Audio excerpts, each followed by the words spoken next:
Ça,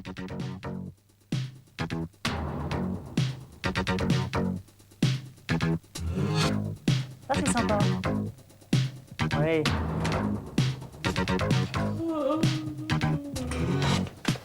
Tu as le droit de faire des consonnes, c'est ça? Hein? Quand je vais mettre un peu plus de son. Bien.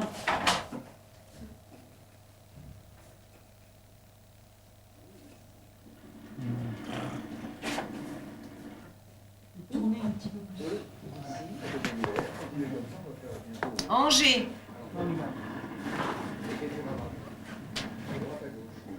Je gagnerai à tous les coups, moi, ce tour. Ouais. Voilà.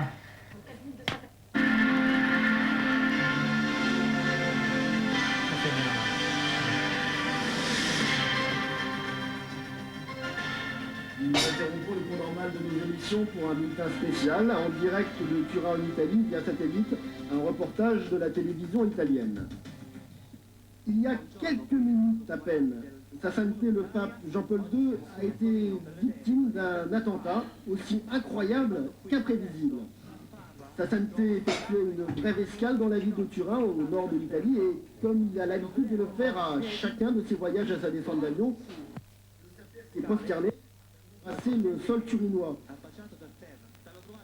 Contre toute attente, Jean-Paul II n'a pu se relever. Il semble qu'un ou des terroristes ont tendu l'endroit même où Sa Sainteté devait se prosterner d'une substance collante qui doit être de la colle superbie. Inutile de vous dire à quel point la panique s'est installée dans l'entourage immédiat du Saint-Père. Jamais, cependant, la vie de Jean-Paul II n'a été menacée.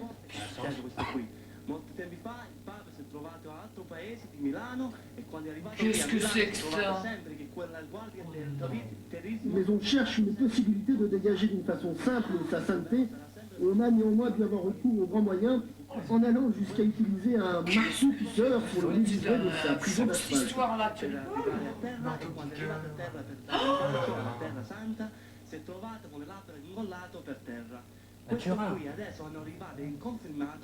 Le Saint-Père n'a pu être décollé, mais grâce aux efforts conjugués des cardinaux qui l'accompagnaient, il a pu se faire se relever.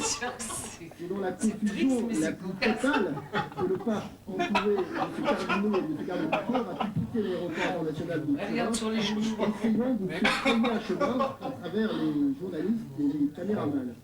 Le Saint-Père a été reconduit à la clinique San Bernardini afin de procéder à la phase finale de l'opération décollage. Et on le voit ici avec des policiers quittant l'aéroport. On apprend avec bonheur le dernier rapport médical de la clinique San Bernardini. Le Saint-Père a enfin été décollé du bitume et tout va bien. Et la question qui se pose pour le moment, c'est mais on aperçoit un supposé terroriste, on essaie de le cerner, voilà, c'est prêt. C'est quoi? Non, c'est un truc comique, ça. Tu rigoles? Non. Alors, pour quelle raison avez-vous fait cet attentat? Écoutons.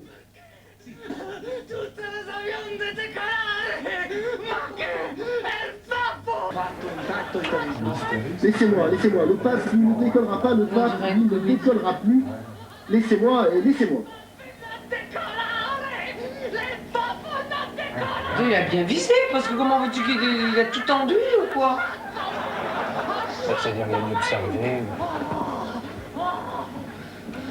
Tu rigoles, ça c'est un truc monté, ça, c'est vrai ça. Non. Face à cette vague de terrorisme, les questions se posent. Est-ce un acte solitaire ou y a-t-il une organisation terroriste? La police italienne devrait procéder à l'interrogatoire du suspect. Affaire à suivre. Restez avec nous, nous revenons dans quelques instants pour les plus amples informations.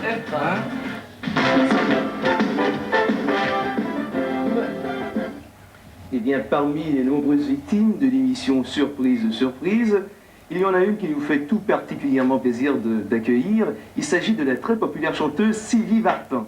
Bon. D'ailleurs, nous avons l'occasion de voir ici Sylvie Vartan Qu'est-ce que c'est? en train de regarder son téléviseur.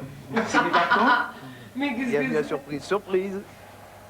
c'est une blague. Tu m'avais fait une blague? Non.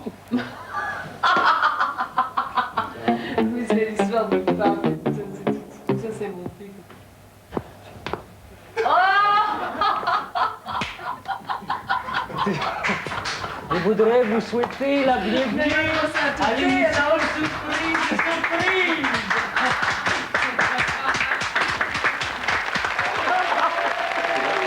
C'était pas croyable, jamais